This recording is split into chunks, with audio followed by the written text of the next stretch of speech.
안녕하세요. 오늘도 좋은 하루 되시기를 바랍니다. 사도신경으로 우리의 신앙을 고백하시고 하나님 앞에 예배하겠습니다. 나는 전능하신 아버지 하나님, 천지의 창조주를 믿습니다. 나는 그의 유일하신 아들 우리 주 예수 그리스도를 믿습니다. 그는 성령으로 잉태되어 동정녀 마리아에게서 나시고 본디오 빌라도에게 고난을 받아 십자가에 못 박혀 죽으시고 장사된 지 사흘 만에 죽은 자 가운데서 다시 살아나셨으며 하늘에 오르시어 전능하신 아버지 하나님 우편에 앉아 계시다가 거기로부터 살아있는 자와 죽은 자를 심판하러 오십니다. 나는 성령을 믿으며 거룩한 공교회와 성도의 교제와 죄를 용서받는 것과 몸의 부활과 영생을 믿습니다. 아멘. 찬송가 324장 부르겠습니다. 324장입니다. 옛날 찬송가는 360장입니다. 우리 1절과 2절 부르고 같이 기도하겠습니다.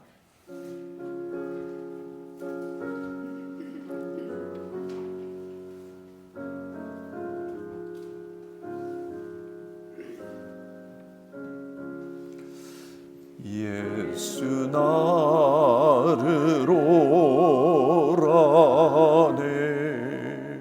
예수 나를 오라네 어디든지 주를 따라 주와 같이 가려네 주의 인도하심 따라 주의 인도하심 따라 어디든지 주를 따라 주와 같이 가려네 겟세마네 동산까지 주와 함께 가려 하네 피땀 흘린 동산까지 주와 함께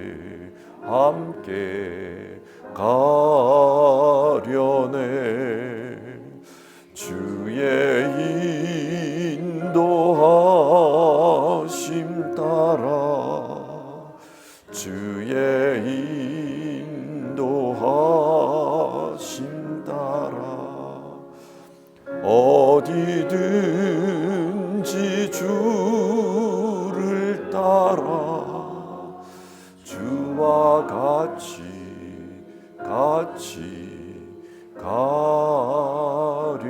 가려네. 아멘. 같이 기도하겠습니다. 사랑이 많으신 하나님, 우리의 삶은 주님을 따라가는 삶임을 잘 압니다. 주님을 따라가면서 주님의 모습을 담는 것이 우리 인생의 목표입니다. 그래서 예수 향기 풍기면서 이 땅에서 살다가 주께서 부르실 때 주님과 영원히 함께 살아가는 것, 그것이 우리의 소원입니다. 오늘도 이 소원을 마음에 품고 이 자리에 나왔습니다.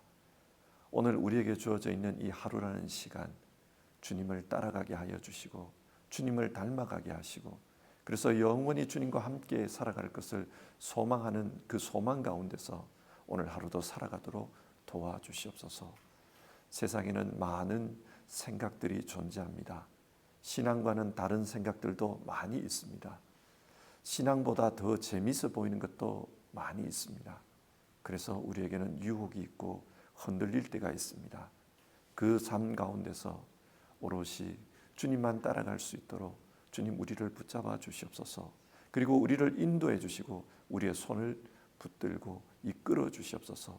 주님의 인도하심을 간청합니다. 오늘 하루의 삶도 주님 따라가는 그 삶이 되도록 도와주시옵소서. 예수님의 이름으로 기도드립니다.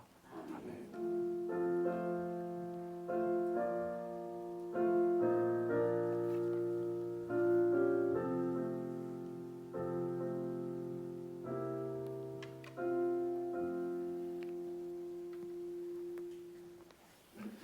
오늘 함께 보실 성경 말씀은 고린도후서 3장입니다. 고린도후서 3장 우리 1절부터 6절까지 말씀을 한 절씩 교독해서 읽겠습니다. 고린도후서 3장 1절에서 6절입니다. 우리가 이렇게 말하는 것이 우리 자신을 지켜 올리는 말을 늘어놓는 것입니까? 아니면 어떤 사람들처럼 우리가 여러분에게 보일 추천장이나 여러분이 주는 추천장을 필요로 하는 사람들이겠습니까? 여러분이야말로 우리를 전가하여 주는 추천장입니다. 그것은 우리 마음에 적혀 있습니다. 모든 사람이 그것을 알고 있습니다. 여러분은 분명히 그리스도께서 쓰신 편지입니다. 우리는 그것을 작성하는 데에 봉사하였습니다. 그것은 먹물로 쓴 것이 아니라 살아계신 하나님의 영으로 쓴 것이요 돌판에 쓴 것이 아니라 가슴판에 쓴 것입니다. 우리는 그리스도로 말미암아 하나님께 확신을 가지고 있으므로 이런 말을 합니다. 우리가 이런 일을 할 수 있는 자격이 우리에게서 났다고 생각하지 않습니다. 우리의 자격은 하나님에게서 납니다. 하나님께서 우리에게 새 언약의 일꾼이 되는 자격을 주셨습니다. 이 새 언약은 문자로 된 것이 아니라 영으로 된 것입니다. 문자는 사람을 죽이고 영은 사람을 살립니다. 아멘. 예수님은 제자들에게 땅끝까지 가서 증인이 되라고 하셨습니다. 무엇을 위한 증인이 되라고 하셨습니까? 주님 자신의 증인입니다. 예수님이 메시아이시다. 우리의 구원자로 이 땅에 오셨다.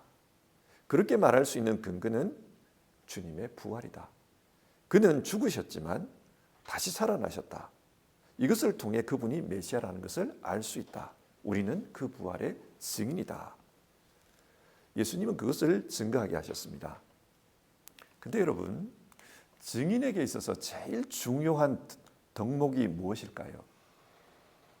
그것은 신뢰입니다. 사람들이 그 사람을 신뢰할 수 없다면 그가 전하는 메시지도 믿을 수 없습니다.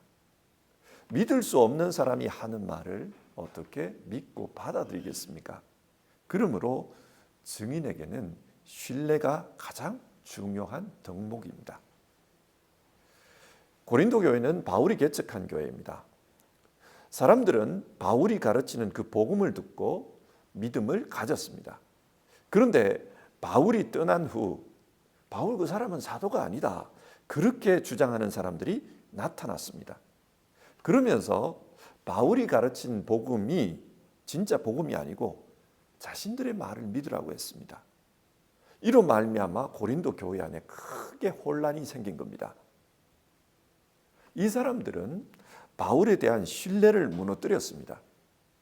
그러자 고린도 교인들이 바울을 비판합니다. 이걸 봐도 나쁘게 보이고 저걸 봐도 의심이 됩니다. 그래서 바울을 반대합니다. 심지어 바울이 방문하는 것도 반기지를 않았습니다. 어떤 사람들은 아주 무례하게 바울에게 대들었습니다. 이런 모습을 보며 바울은 자신의 사도권을 변증해야 할 필요성을 느꼈습니다. 오늘 우리가 살펴보는 고린도후서 3장은 이와 관련된 내용입니다. 바울 자신의 사도권에 대한 변증의 내용입니다. 자, 당시의 상황을 생각하면서 오늘 성경 말씀을 하나하나 살펴봅시다. 그냥 읽으면은 이게 무슨 말인지 잘 이해가 안 됩니다. 먼저 오늘 이 3장은 두 단락으로 나누어서 볼 수가 있습니다. 1절부터 6절까지가 첫 번째 단락입니다. 1절을 보시면 어떤 사람들처럼 우리가 여러분에게 보일 추천장이나 여러분들이 주는 추천장을 필요로 하는 사람이겠습니까? 이게 무슨 말이냐? 지금 바울을 공격하는 사람들은 추천장을 가지고 왔다는 거예요. 그리고 그 추천장을 보여주면서 봐라, 우리는 믿을 만한 사람이다, 그렇게 주장을 했습니다. 그러면서 바울이 무슨 추천장이 있더냐? 그 사람은 사도가 아니다, 그렇게 말한 것입니다. 자, 그러면 지금 이 사람들은 누구로부터 그 추천장을 받아온 것일까요? 고린도후서 11장을 보면 바울이 이런 말을 해요. 그들이 히브리 사람입니까? 나도 그렇습니다. 그들이 그리스도의 일꾼입니까? 나는 더욱 그러합니다. 자, 이 말씀을 가지고 한번 추측해 보십시오. 이들이 어떤 사람들입니까? 히브리 사람입니다. 그리고 예수님을 믿는 그리스도인입니다. 이 구절의 근거에서 보면은 이 사람들은 예루살렘에서 온 히브리파 그리스도인들입니다. 그들은 예루살렘 교회가 발행한 추천서를 가지고 있었던 겁니다. 그래서 그 추천서를 보여주면서 우리는 기독교가 시작된 예루살렘 교회 출신이다, 우리가 이 추천서를 가지고 있다, 우리가 정통이다, 이렇게 주장한 거예요. 사도행전 21장을 보면 당시 예루살렘 교인들 중에 어떤 무리가 있었는지를 우리가 알 수 있습니다. 바울이 이방교회로부터 모은 구제헌금을 전달하기 위해서 예루살렘을 방문했습니다. 그때 예수님의 동생 야고보가 염려하면서 이런 말을 합니다. 형제여, 당신이 보는 대로 유대 사람 가운데 믿는 사람이 수만 명이나 되는데 그들은 모두 율법의 열성적인 사람들입니다. 예수 믿는 사람이 수만 명이나 된다는 거예요. 그런데 그 중에는 율법에 열성이 있는 사람들이 있다고 합니다. 계속 읽어보면요. 그런데 그들이 당신을 두고 하는 말을 소문으로 듣기로는 당신이 이방 사람 가운데서 사는 모든 유대 사람에게 할례도 주지 말고 유대 사람의 풍속도 지키지 말라고 하면서 모세를 배척하라고 가르친다는 것입니다. 그러니 어떻게 하면 좋겠습니까? 그들은 틀림없이 당신이 왔다는 소식을 들을 것입니다. 그러니까 예루살렘 교회 내에 이 히브리파 그리스도인들이 있었는데 이 사람들 중에는 율법에 열심인 사람들이 있었다는 거예요. 그리고 이 사람들은 바울이 이방 땅에서 전도하면서 율법 지킬 필요가 없다, 모세를 따를 필요가 없다, 할례도 할 필요가 없다, 그렇게 가르친다는 것을 들었다는 겁니다. 그래서 바울에 대해서 아주 안 좋은 감정을 가지고 있다는 거예요. 그래서 당신을 어떻게 하려고 하냐, 지금 그 사람들이 당신 가만히 두지 않을 거다, 이걸 염려하는 겁니다. 이렇게 보면 예루살렘 교인들 중에 율법을 가지고 신앙하려고 하는 사람들이 있었습니다. 예수님을 믿지만 그들은 율법을 지켜야 된다고 생각했던 겁니다. 그래서 이 사람들은 바울이 지금 이방세계 다니면서 뭔가 잘못된 신앙을 전하고 있다, 그런 생각을 가지고 있었고, 그래서 바울이 전도한 이방 교회에 가서 자기들이 생각하는 정통신앙을 심으려고 했던 겁니다. 그것은 율법대로 살라는 거였습니다. 할례를 받아야 된다, 그래야 하나님 백성 된다, 율법을 지켜야 된다, 음식도 가려 먹어야 된다, 그래야 구원받는다, 그걸 가르친 겁니다. 추천장을 가져와서 우리가 정통이다라고 하니까 고린도 교인들 중에 흔들린 사람들이 나온 거예요. 바울이 이 이야기를 들은 겁니다. 이 사람들이 왜 이러냐, 그런 문제가 있었다는 거예요.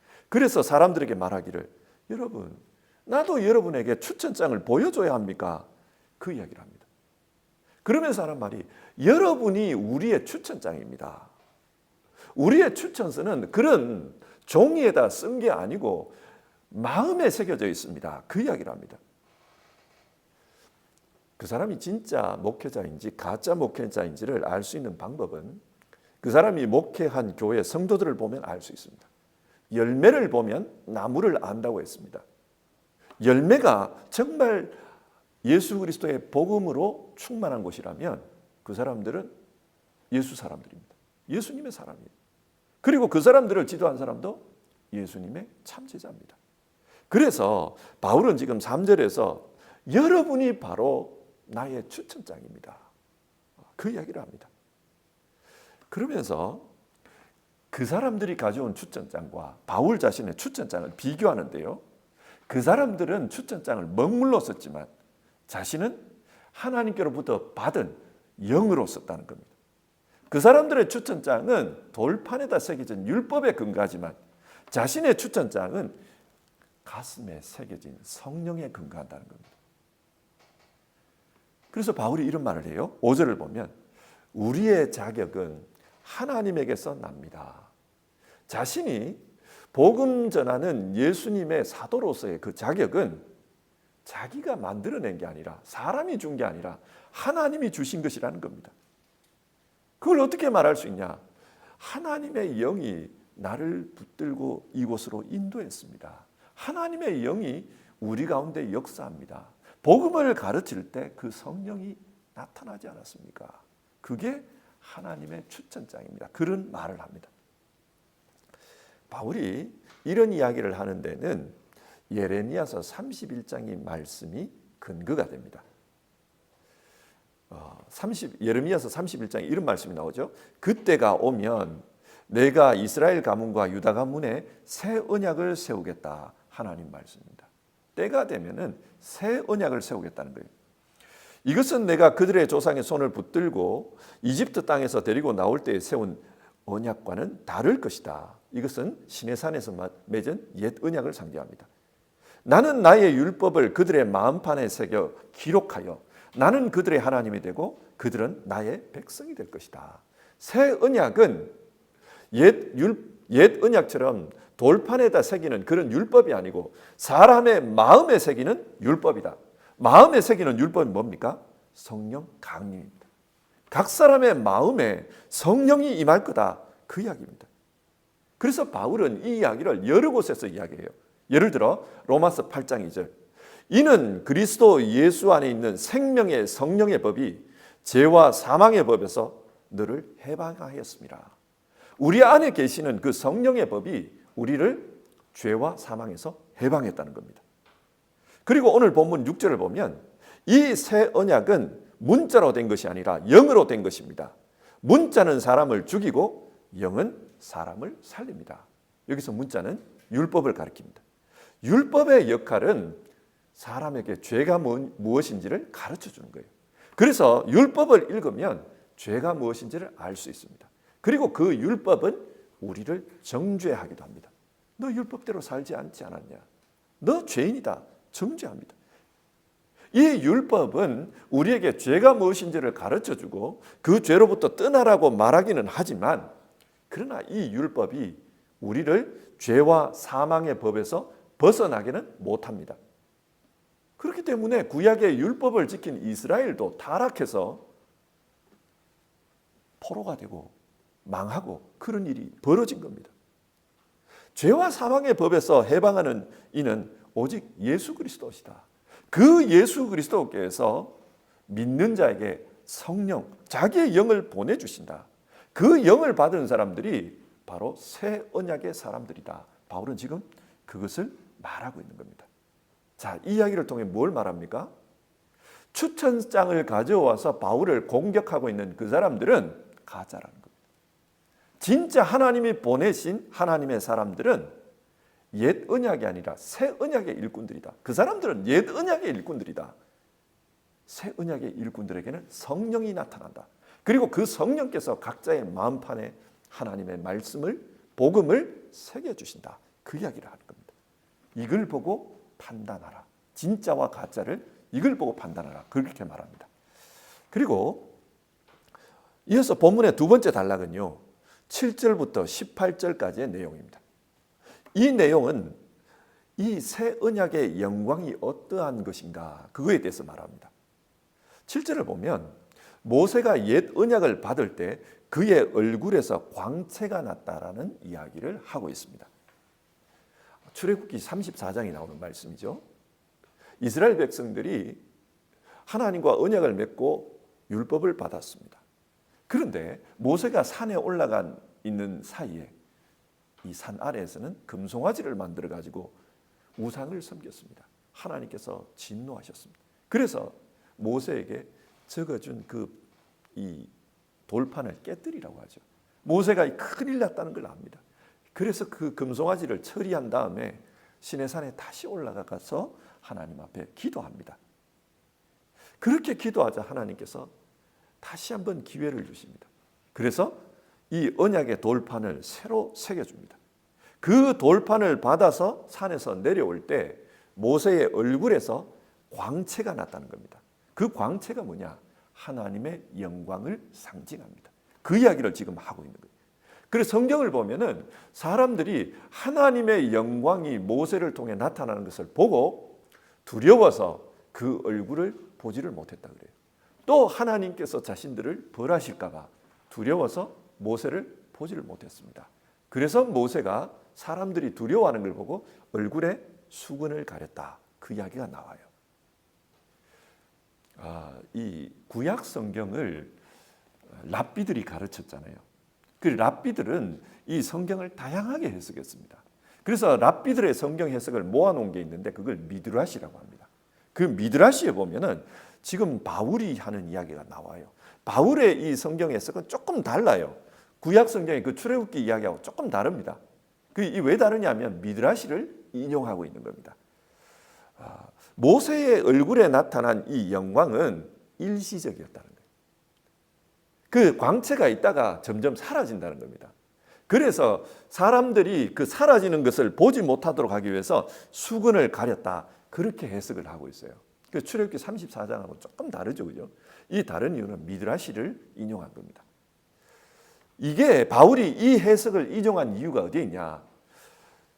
구약의 그 영광, 모세의 얼굴에 나타났던 그 영광은 일시적인 영광이라는 거예요.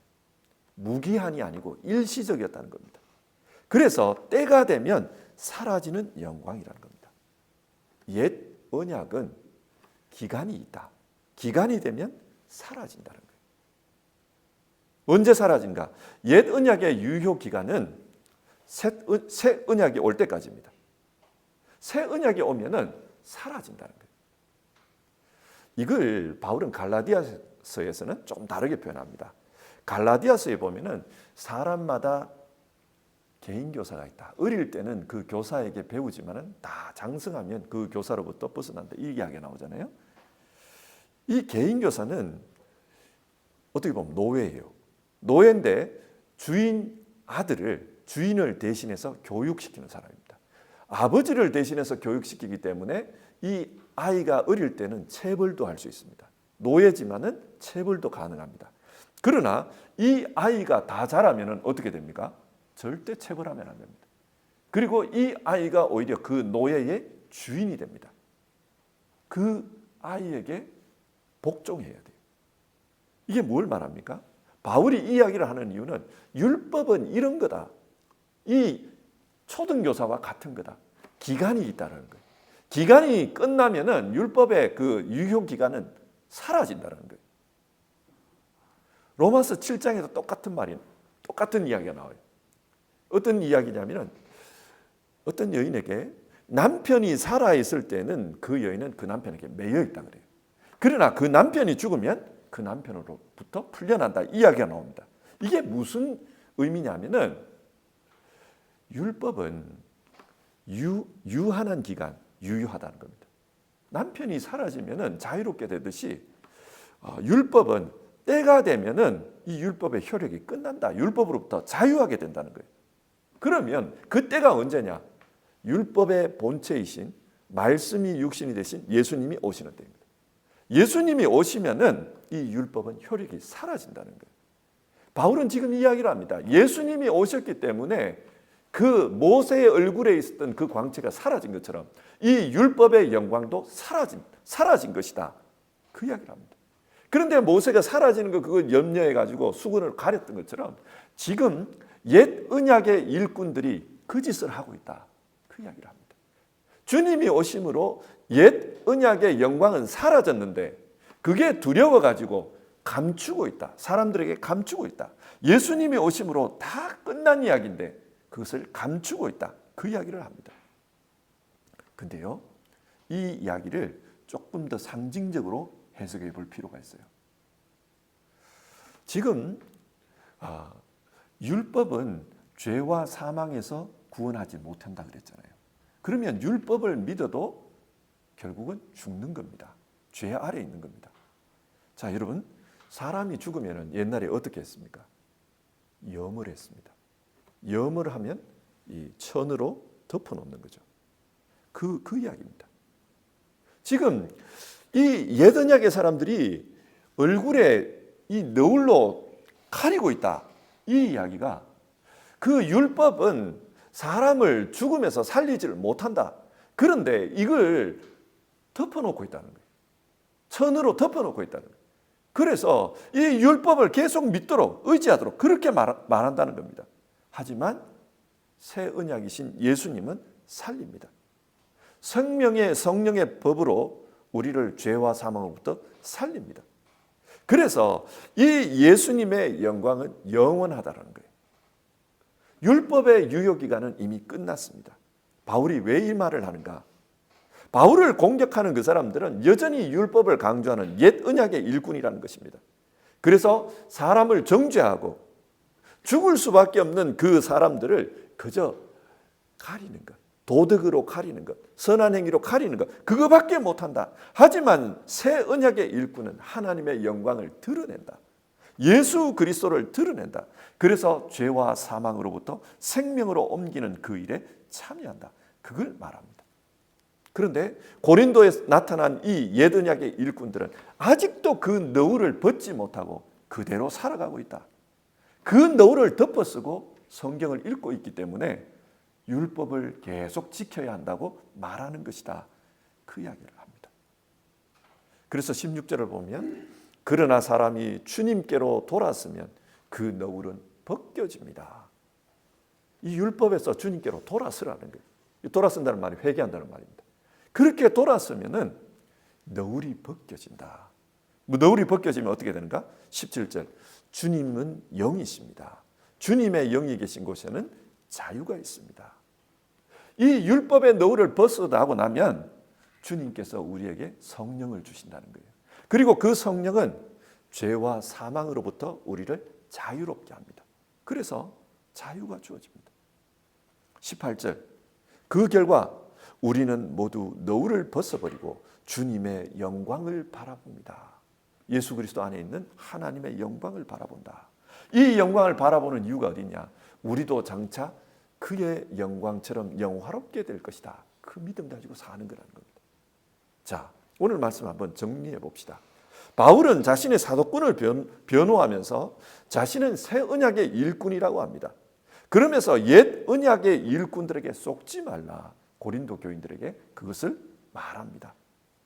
이 말씀을 오늘 우리 현실로 한번 가져와 봅시다. 세상에는 진짜처럼 보이지만 가짜가 많습니다. 그렇기 때문에 분별하면서 신앙해야 합니다. 어떻게 분별해야 할까요? 목사라고 다 목사가 아닙니다. 교회에 다닌다고 해서 다 교인이 아닙니다. 오늘 성경이 나오는 이 바울의 대적자들도 예루살렘 교회의 추천장을 받은 사람들입니다. 그들도 교인이라고 불리는 사람들이었습니다. 그런데 가짜였습니다. 진짜와 가짜는 어떻게 판단할 수 있는가? 그 안에 주님께서 영으로 살아 계시느냐? 그 안에 주님께서 함께 계시면서 역사하고 있느냐? 그 문제라는 겁니다. 그래서 우리도 신앙하면서 무슨 성경 공부를 열심히 하는 거 좋아요. 그러나 거기에 이론, 교리에 얽매여 가지고 너무 사람이 영적으로 죽어 있는 그런 삶을 사는 것은 이거는 바른 신앙이 아닙니다. 진짜 바른 신앙은 우리 안에 예수 그리스도로 말미암아서 새롭게 되고 자유함이 있고 기쁨이 있고 그래서 주님 따라가는 자발적으로 주님을 따라가는 그런 삶을 사는 겁니다. 성경 배우고 겁을 먹고 와가지고는 그렇게 살지 않으면 어떻게 된다. 겁을 먹고는 겁이 나서 따라가는 이런 그거는 복음이 아닙니다. 진짜 복음을 믿어야 된다. 오늘 우리는 그걸 이 말씀으로부터 받을 수 있습니다. 두 번째는 우리 모두는 예수님의 증인입니다. 누가 진짜 증인이냐? 오늘 바울은 자기 자신과 가짜 증인을 비교하고 있습니다. 증인에게 중요한 것은 신뢰라고 했습니다. 증인이 신뢰를 잃어버리면은 아무리 그 말을 해도 사람들이 믿지를 않습니다. 근데 그 신뢰가 어디서 생깁니까? 이 사람들은 추천서를 가지고 신뢰를 쌓으려고 했어요. 오늘날도 그렇죠. 많은 사람들이 학위를 가지고, 그리고 어느 교회 출신이다, 그런 자기 출신을 가지고, 내가 몇 대째 기독교 집안이다, 그런 것 가지고 자기 권위를 삼으려고 합니다. 그런데 그것으로 신뢰를 삼지 말고, 오늘 성경이 우리에게 말하는 것은 성령을 통해서 주께서 우리 안에 있는 것, 우리 안에 계시는 것, 그리고 그 주께서 우리 안에 계시면서 우리의 삶을 변화시켜 가시는 것, 그렇기 때문에 우리가 예수님의 향기로 드러나는 것, 그게 추천서가 되어야 된다, 우리에게 그 말을 합니다. 그래서 우리는 우리 신앙을 한번 돌아봐야 됩니다. 내가 진짜 신뢰받을 수 있는 그런 신앙인가? 신뢰받을 수 있는 그런 예수 증인인가? 나는 무엇을 의지하면서 신앙하고 있는가? 내가 세상의 껍데기 그것 가지고 지금 근거를 삼고 신앙하고 있는 건 아닌가? 우리가 돌아봐야 됩니다.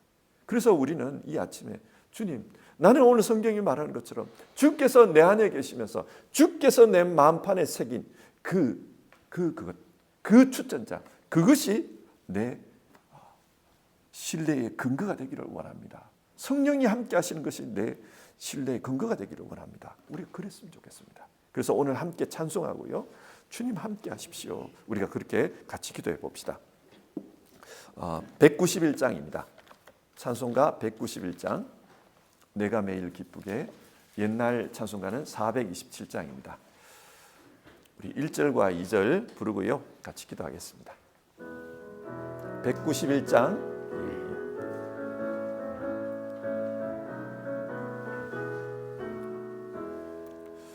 내가 매일 기쁘게 순례의 길 행함은 주의 팔이 나를 안보함이요, 내가 주의 큰 복을 받는 참된 비결은 주의 영이 함께함이라. 성령이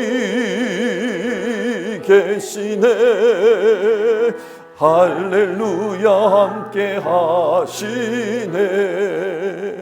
좁은 길을 걸으며 밤낮 기뻐하는 것 주의 영이 함께 함이라. 전에 죄에 빠져서 평안함이 없을 때 예수 십자가의 공로 힘입어 그 발 아래 엎드려 참된 평화 얻음은 주의 영이 함께함이라. 성령이 계시네, 할렐루야 함께 하시네. 좁은 길을 걸으며 밤낮 기뻐하는 것 주의 영이 함께함이라. 자, 우리 같이 기도합시다. 오늘 성경 말씀 생각하면서요, 참 신앙인과 그렇지 않은 신앙인을 구별하는 것은 세상적인 기준이 아니라 정말 주님이 우리 마음에 계시느냐, 성령께서 우리 마음판에 정말 주님의 말씀을 새기시고 그 말씀 따라 살게 하느냐, 그 문제입니다. 그래서 주님, 정말 성령님이 함께 하시는 그런 신앙하기를 원합니다. 그리고 성령께서 우리 가운데 계셔서 역사하시는 그 역사를 따라가는 우리 되기를 원합니다. 우리는 예수 증인이기도 한데 증인에게는 신뢰도가 생명입니다. 그 신뢰는 세상의 어떤 학위나 세상의 어떤 출신이나 세상의 배경이 아니라 살아계신 하나님으로부터 온다고 성경은 말합니다. 정말 내 안에 살아계시는 그 주님, 그 주님이 내가 세상에 내세울 수 있는 신뢰가 되기를 원합니다. 그 주님으로 살기를 원합니다. 주님의 역사를 품고 사는 신앙 생활 되게 하옵소서. 우리 그렇게 같이 기도해 봅시다.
하나님, 오늘 성경을 통해서 참 하나님의 사람과 그렇지 않은 사람을 구별하는 분명한 기준에 대해서 우리가 살펴보았습니다. 세상적인 어떤 것이 그 사람을 구별하는 기준이 아니고 하나님께서 주신 기준, 주님이 함께 하시는가, 그것이 기준이라고 성경은 말합니다. 우리 모두는 주님을 믿고 살아가는 사람들입니다. 실제적으로 우리 삶 속에 성령의 역사가 나타나는 삶을 살게 하옵소서. 그리고 그 성령의 이끌림을 받아서 살아가는 우리 모두 되기를 원합니다. 그리고 우리가 예수 증인으로서 세상에 드러낼 그 신뢰는 성령의 열매가 우리 안에 맺혀서 사랑, 희락, 화평, 오래 참음과 자비와 양성과 충성과 온유의 절제, 그런 삶의 모습이 우리 안에 있기 때문에 우리가 예수 증인으로서 드러날 수 있기를 바랍니다. 주님, 우리 그렇게 살 수 있도록 우리 안에서 역사해 주시옵소서. 그리고 주님, 우리를 성령의 사람으로 만들어 주시옵소서. 우리 모두는 하나님의 작품이라고 했는데, 선한 일을 하게 하시려고 하나님께서 그리스도 예수 안에서 우리를 만들어 가신다고 했는데, 우리가 정말 그런 성령의 사람으로 만들어져 가게 하여 주시옵소서. 그래서 세상 안에서 하나님 사람으로 우뚝 서는 우리 모두 될 수 있도록 도와주시옵소서. 오늘도 하루의 삶을 주님 안에서 살며 성령의 역사가 있는 삶을 살기로 간청하는 그런 모든 성도님들에게 주님, 이 기도가 그대로 이루어질 수 있도록 도와주시옵소서. 우리 주님 귀하신 예수님의 이름으로 기도드립니다. 아멘. 주기도문 하겠습니다. 하늘에 계신 우리 아버지, 아버지의 이름을 거룩하게 하시며 아버지의 나라가 오게 하시며 아버지의 뜻이 하늘에서와 같이 땅에서도 이루어지게 하소서. 오늘 우리에게 일용할 양식을 주시고 우리가 우리에게 잘못한 사람을 용서하여 준 것 같이 우리 죄를 용서하여 주시고 우리를 시험에 빠지지 않게 하시고 악에서 구하소서. 나라와 권능과 영광이 영원히 아버지의 것입니다. 아멘.